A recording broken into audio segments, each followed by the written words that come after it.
everyone, my name is Breanne Nicole and I was diagnosed with type 1 diabetes when I was 18 months old. So I just wanted to do a quick follow-up on my recent video that I posted about a month ago talking about my New Year's resolutions.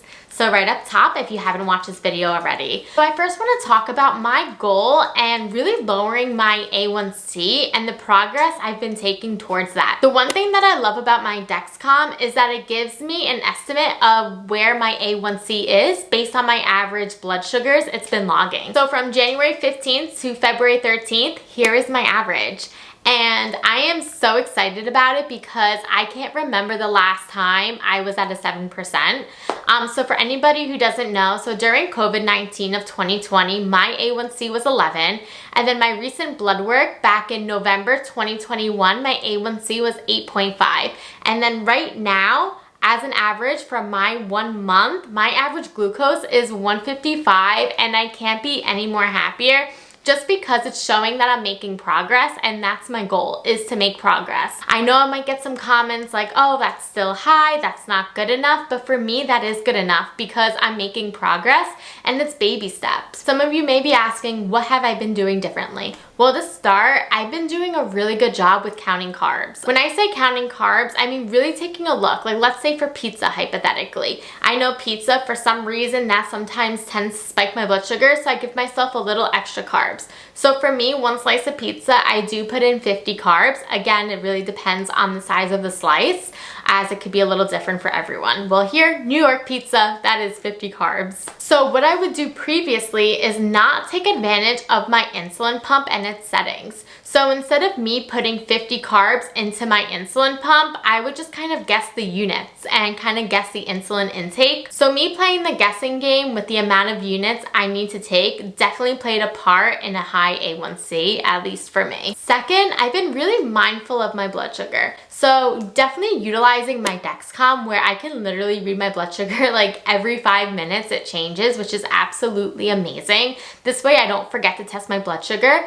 But when I say mindful of my blood sugar, what does that mean? So let's say my blood sugar is like 250. I am going to wait to eat until my blood sugar is in a normal range. Where previously, let's say my blood sugar is 250, I would just automatically eat dinner and just kind of take it from there. Where now I kind of wait to see once my blood sugar I know is going down. Because previously, sometimes I'll just eat and then all of a sudden maybe there's something wrong with my cannula and then all of a sudden my blood sugar is spiking.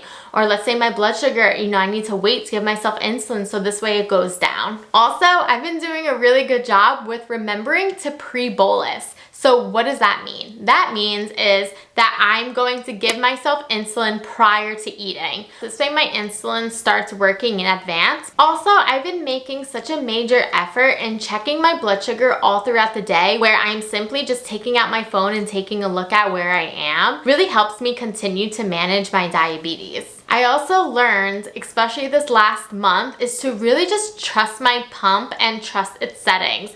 As you can see up on this video, I ended up in the hospital because I did not trust my pump and its settings. Also, I've been really focusing on feeling good. So I stopped focusing on my blood sugar, making sure it's at perfect 120, and instead really focused and got my mindset onto, I just want energy throughout the day. I want to have good focus. I want to be in a great mood. And in order to do so, that means taking care of my diabetes. And I think that's what really pushed me into really put a stop to this and be like, take care of yourself. I want this energy to continue, especially vlogging, making YouTube videos, and really just becoming like an influencer and a role model on social media, as that's my major goal, is to really inspire all of you. And how can I inspire someone if I'm not taking my own advice? If anything, that would make me a hypocrite, and that's the last thing I want to do. So I really found myself being very accountable to the community. Like for instance, look at this day when my blood sugar was over 90% in range.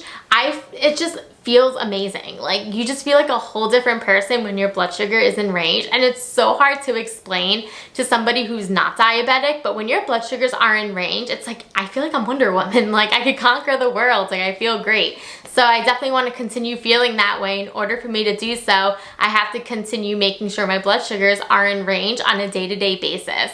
The worst feeling is when your blood sugar hits 300 and then spikes down to 70. It's like this giant gap and your blood sugars are just going all over the place, and I think it's just so tiring and exhausting onto our bodies. So that's why I'm looking for that steady line, staying 100, 110 in that zone, and that's definitely my goal for sure. My goal is to live as much as a normal life as possible. Again, there's no such thing as a normal life when it comes to diabetes. I am not saying that whatsoever. However, I do want to set an example and show others that you can still enjoy the foods you enjoy while living with diabetes, because if I can do it, you can do it too, and I really just want to prove to you all that it can happen. So I would love to hear below your comments and your feedbacks and tips and tricks that you do to take care of yourself and to manage your A1C.